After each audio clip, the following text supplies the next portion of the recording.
अस्सलाम वालेकुम स्टूडेंट्स, आज हमने चैप्टर नंबर 2 स्टार्ट करना है बायोडाइवर्सिटी। अगर इस लफ्ज़ पर आप गौर करें कि बायोडाइवर्सिटी का क्या मतलब है, तो बायो का मतलब है लाइफ। बायो कहते हैं ज़िंदगी को, चाहे वो पौधों के मतलब ज़िंदगी हो, माइक्रो ऑर्गेनिज़म हमने पढ़ा उनके मतलब ज़िंदगी हो, चाहे जानवरों के मतलब ज़िंदगी हो, कोई भी किस्म का जानदार वो बायो में आ जाएगा। ठीक है। और डाइवर्सिटी का मतलब है फैलाव, वुसअत, इकसाम, कितनी डाइवर्स हैं इकसाम। तो फिर बायोडाइवर्सिटी क्या हो गया कि यानी कि ज़िंदगी का फैलाव, यानी कि मुख्तलिफ इकसाम की जो ज़िंदगी है वो किस तरह फैली हुई है। इस चैप्टर में हमने इसके मतलब पढ़ना है। Our planet is home to a vast variety of organisms from tiny insects to towering trees। यानी कि इसमें उन्होंने बताया कि जो हमारी ज़मीन है, हमारा जो सियारा है, वो जानदारों की बेशुमार इकसाम का मस्कन है। ठीक है। जो छोटे हशरात, टाइनी इंसेक्ट से लेकर टॉवरिंग ट्रीज, बुलंद दरख्तों तक फैला हुआ है। अब इन छोटी मखलूक से लेकर इस अजीमुशान दरख्तों तक, इनके दरमियान जो भी चीज़ आएगी वो बायोडाइवर्सिटी होगी। This variety is essential for the health and balance of our world. यानी कि ये इकसाम हमारी दुनिया की सेहत और तवाज़ुन के लिए ज़रूरी है। इसको हम आगे पढ़ेंगे किस तरह ज़रूरी है। It provides us with food, हमें इससे खुराक मिलती है, मेडिसन, अद्वियात मिलती हैं, एंड क्लीन एयर, और जो हमारी आबो हवा है, एयर है, उसको क्या करते हैं, ये हमें खाना, दवा और साफ हवा फराहम करते हैं। In this chapter, we will explore the variety of organisms and the method of classifying them into groups।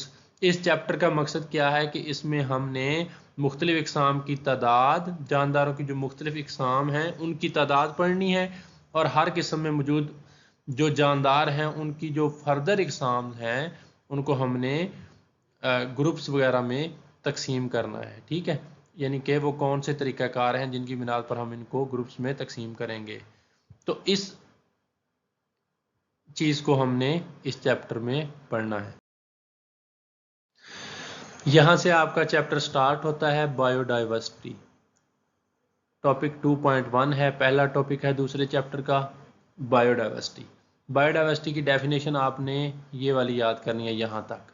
ये जो पहली लाइन है ना, मैं कर रहा हूँ इसको, ये आपने याद करनी है।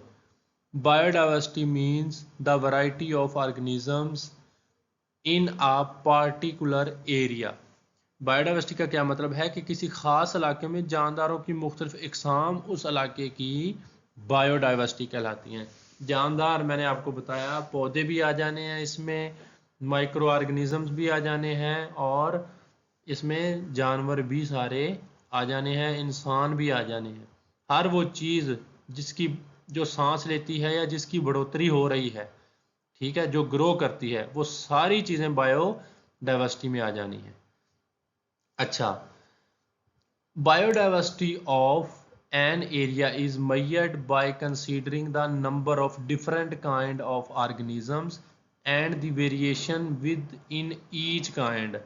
किसी इलाके की बायोडाइवर्सिटी को हम किस तरह माप सकते हैं, इसमें उसने ये बताया है कि इलाके की बायोडाइवर्सिटी, इसमें जानदारों की मुख्तलिफ इकसाम की तादाद, यानी कि एक जानदार, मुख्तलिफ इकसाम के जानदार हैं उनकी तादाद कि वो कितने हैं, और फिर जो हर किस्म है उसमें मौजूद जानदारों की मज़ीद इकसाम। ठीक है।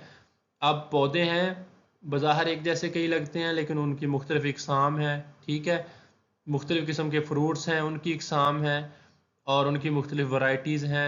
इस तरह जानदारों में, अगर जानवरों में हम देखें तो जो एनिमल्स हैं उनमें भी मुख्तलिफ इकसाम है, बज़ाहिर एक जैसे लगने वाले जानदारों में भी। तो इनको हम इस तरह मापेंगे कि जो डिफरेंट काइंड्स हैं, मुख्तलिफ इकसाम हैं, और हर किस्म में मौजूद जानदार हैं, उनकी मज़ीद इकसाम है, उनको हमने लहदा करके पढ़ना है ताकि हमें पढ़ने में आसानी हो जाए। ठीक है।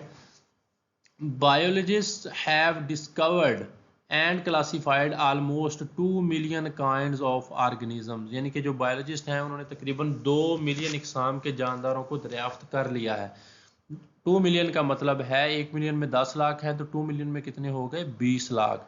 यानी कि 20 लाख इकसाम को दरियाफ्त किया है। 20 लाख तादाद नहीं है, इकसाम है। तादाद मिसाल के तौर पर उस 20 लाख में से एक इंसान है, वो भी एक किस्म है अगर आप देखें तो, जिसे हम होमो सैपियन बोलते हैं। तो इंसान अरबों की तादाद में दुनिया में मौजूद है। तो इसी तरह अरबों की तादाद वाली 20 लाख इकसाम को दरियाफ्त कर लिया है। ये MCQs है, ये आप पूछा जाता है बोर्ड में ना कि कितनी इकसाम दरियाफ्त हो चुकी हैं। However, they estimate that the total kinds of organisms on earth is much greater. इसके बावजूद वो ये सोच रहे हैं साइंसदान, उनका ये तखमीना है कि ज़मीन पर जानदारों की इकसाम की मजमूई तादाद इससे कहीं ज़्यादा है। यानी कि 20 लाख इकसाम दरियाफ्त करके भी वो कह रहे हैं कि अभी तक हमने तो कुछ दरियाफ्त किया ही नहीं है, बहुत सारी अभी दरियाफ्त बाकी है। बहुत सारे जानदार ऐसे हैं जिनको हमने दरियाफ्त नहीं किया, जिनके किसी को नाम भी नहीं पता, जो अभी तक किसी लिस्ट में आए ही नहीं है। Biodiversity is not evenly spread out. जो बायोडाइवर्सिटी है वो यकसा तौर पर, ज़मीन पर बायोडाइवर्सिटी यकसा तौर पर नहीं फैली हुई। The biodiversity in a place depends on factors like climate, altitude and soil type. यानी कि उसने कहा कि जो बायोडाइवर्सिटी है ज़मीन पर वो इवनली स्प्रेड नहीं है, वो यकसा तौर पर फैली नहीं हुई। मिसाल के तौर पर ये नहीं है कि अगर यहाँ पे मुख्तलिफ़ किस्म के एनिमल हैं, उनकी 10 इकसाम पाई जाती हैं आपके इलाके में, तो दूसरे इलाके में भी उनकी इतनी इकसाम हों। अगर कोई पौधा आपके इलाके में ग्रो कर रहा है तो ज़रूरी नहीं है कि अगर कुछ पौधे लाहौर में ग्रो कर रहे हैं तो ज़रूरी नहीं है कि वो कराची में भी ग्रो करें। इसका ताल्लुक 3 फैक्टर पर है कि जो बायोडाइवर्सिटी है वो 3 फैक्टर उसको मुतासर करते हैं। एक क्लाइमेट है, आबो हवा है, एक एल्टीट्यूड है जिसे हम बुलंदी बोलते हैं, ठीक है, और एक क्या है, सॉइल टाइप है, मिट्टी की किस्म है। ये 3 चीज़ें हैं जो बायोडाइवर्सिटी को मुतासर करती हैं।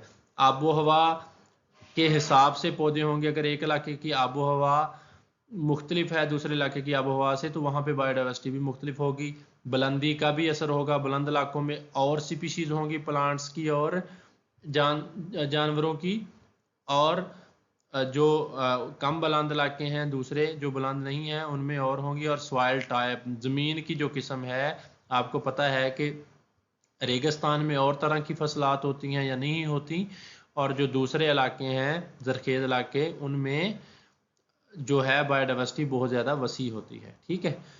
तो बायोडाइवर्सिटी ज़मीन पर एक तरह से यकसा तौर पर नहीं फैली हुई, उसको 3 चीज़ें मुतासर करती हैं। एक आबो हवा है, एक बुलंदी है, एल्टीट्यूड है, और तीसरी क्या है, सॉइल टाइप है। उसके बाद एक मेन पॉइंट है कि जो ट्रॉपिकल रीजन है ना, tropical regions have more biodiversity than polar regions. यानी कि जो ट्रॉपिकल रीजन हैं, जो गर्म इलाके आप कह लें, जो गर्म इलाके हैं उनमें ज़्यादा बायोडाइवर्सिटी है, क्योंकि उनमें गर्मी तो पड़ती है लेकिन उनमें जो है बारिशें वगैरह भी काफ़ी होती हैं, और बायोडाइवर्सिटी एनिमल्स की और प्लांट्स की बहुत ज़्यादा है। और जो पोलर रीजन है उनमें बायोडाइवर्सिटी कम है। पोलर रीजन्स यानी कि जो बर्फानी इलाके हैं। अब आप देखें कि एक इलाके में सारा साल बर्फ़ ही पड़ती है तो वहाँ पे कोई जड़ी बूटियाँ, कोई पौधे बहुत कम आपको नज़र आएंगे, एनिमल्स की भी बहुत कम डाइवर्सिटी नज़र आएगी। तो इसका मतलब क्या हुआ कि जो ट्रॉपिकल रीजन्स हैं, इलाके हैं, वहाँ पे ज़्यादा बायोडाइवर्सिटी होगी, और जो पोलर रीजन हैं वहाँ पे कम बायोडाइवर्सिटी होगी।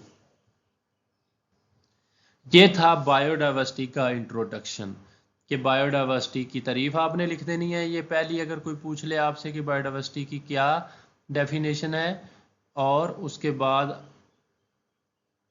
Biodiversity means the variety of organism in a particular area. Biodiversity से मुराद है कि किसी इलाके में जानदारों की मुख्तलिफ इकसाम उस इलाके की बायोडाइवर्सिटी कहलाती हैं। और अगर आपसे पूछ ले कि कितनी इकसाम के जानदार जो हैं वो दरियाफ्त हो चुके हैं, तो आपने बताना है कि 2 मिलियन, यानी कि 20 लाख इकसाम के।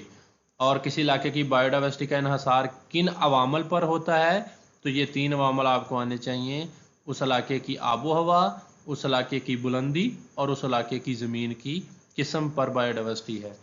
ये जितनी चीज़ें बेहतर होंगी, ये 3 उनके मुताबिक होंगी बायोडाइवर्सिटी के, उतनी ही बायोडाइवर्सिटी ज़्यादा होगी।